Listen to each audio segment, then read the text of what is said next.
ये मानवा पापकृतो दुराचाररता खला कामादिनिरता नित्यं तेऽपि शुद्धन्तनेन वै। कामी लोग, विकारी लोग, जिन्होंने अनजान में बहुत से अपराध किए हैं, शिव महापुराण की कथा सुनकर वो भी पापों से मुक्त हो जाते। इसलिए मैं बराबर कल से बोल रहा हूं, यदि आपके पास समय है तो आप इस कथा को परिसर में बैठ करके पूरा सुन लें, इससे चूके नहीं। संपूर्ण पापों को समाप्त करने वाली कथाएं। अनजान में बहुत अपराध हो जाते हैं, पता लगता नहीं। भगवान महादेव मृत्यु के देवता हैं, इनके द्वारा मृत्यु सुधरती है। ब्रह्मा जी के द्वारा बचपना सुधरता है और नारायण के द्वारा जवानी सुधरती है। इसलिए हमें और आपको ब्रह्मा, विष्णु और महादेव महेश, इनकी आराधना में लगा ही रहना चाहिए।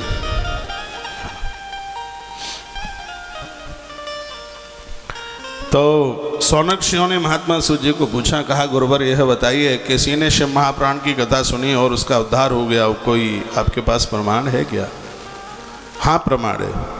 आसीद किरात नगरे ब्राह्मणो ज्ञान दुर्लभ दुर्बलाह दरिद्रो रस विक्रेता देव धर्मा परांगमुख। एक किरात नाम का नगर गांव था, वहाँ एक ब्राह्मण रहता था जिसका नाम था, नाम बड़ा अद्भुत है इसका लेकिन काम बड़े खोटे हैं। नाम तो है देवराज, जो कि इंद्र का पर्यायवाची नाम है। जो देवताओं पर भी राज करे उसे देवराज कहते हैं, लेकिन काम इसके बहुत बड़े खोटे हैं। क्या करता है? रस विक्रेता, दरिद्रो रस विक्रेता, नशा बेचता है, शराब बेचता है, तो भी इसको दरिद्र का। और मैं बहुत बार कहता हूँ, धन कमाने के कई साधन होते हैं। ऐसा व्यापार मत कीजिए जहाँ लोगों को आप परिचय भी न दे पाएं कि आप व्यापार क्या करते हैं।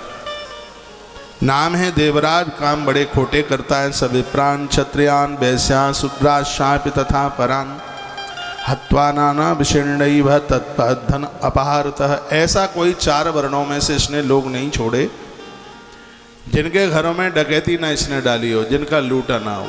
और जाति से देखो ब्राह्मण है, काम इतने खोटे हैं। नाम है देवराज। धर्माद बहुवित्तानि पश्चातो ना जिताने भाई।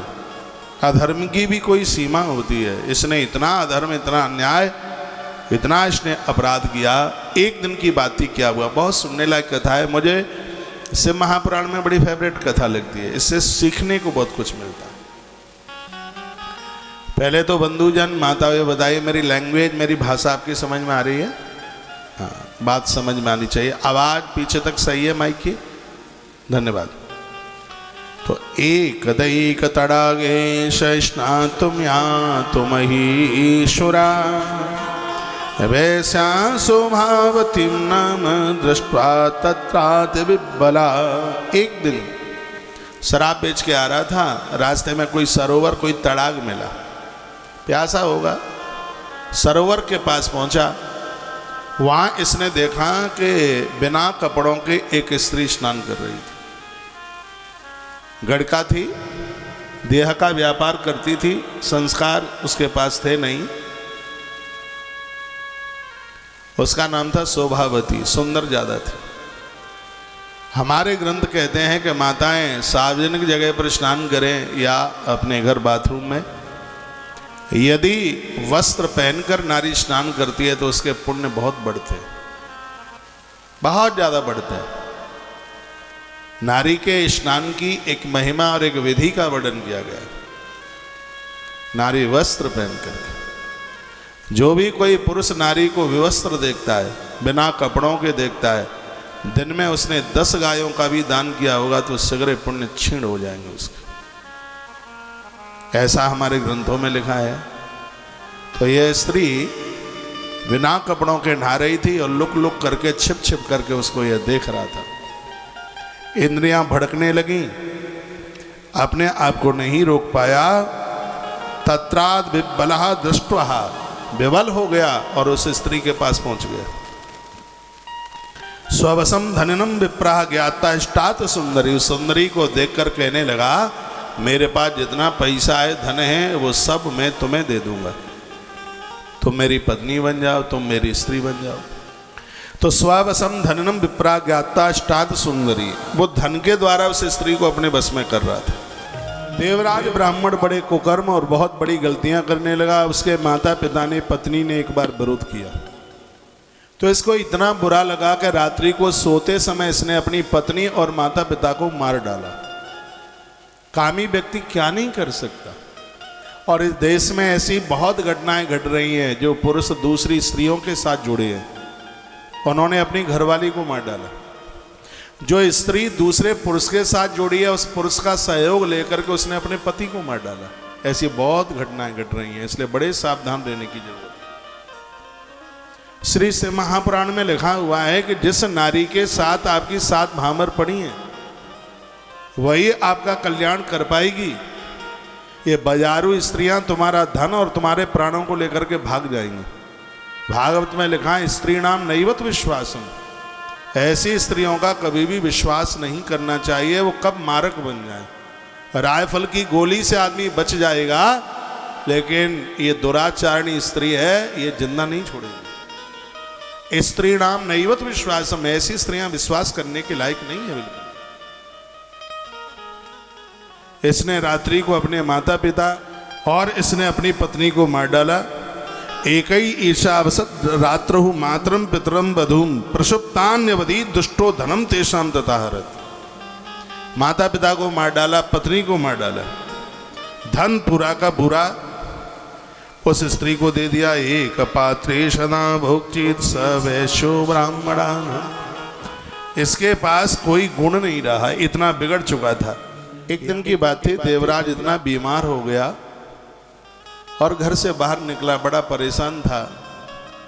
महादेव के मंदिर में कहीं कथा चल रही थी और जोर से पीड़ित होता हुआ ये पड़ा था वहाँ।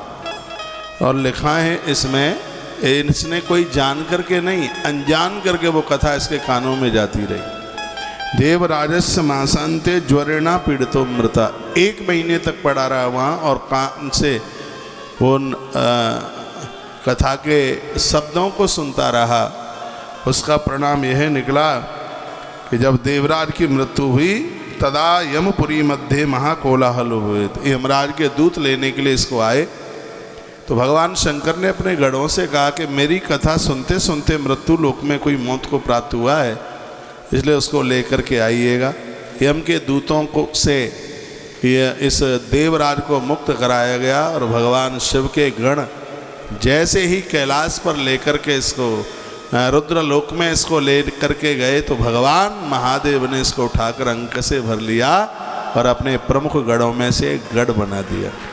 सूत सावधान करते हैं, सौनक ऋषियों, धोखे से कथा सुनी थी। कितना बड़ा अपराधी था ये, यहाँ तक कि जिसने अपने माता पिता और अपनी पत्नी को भी जिसने मार डाला।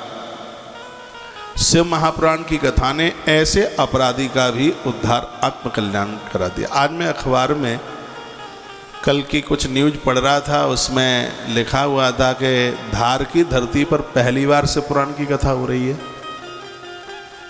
ऐसा है?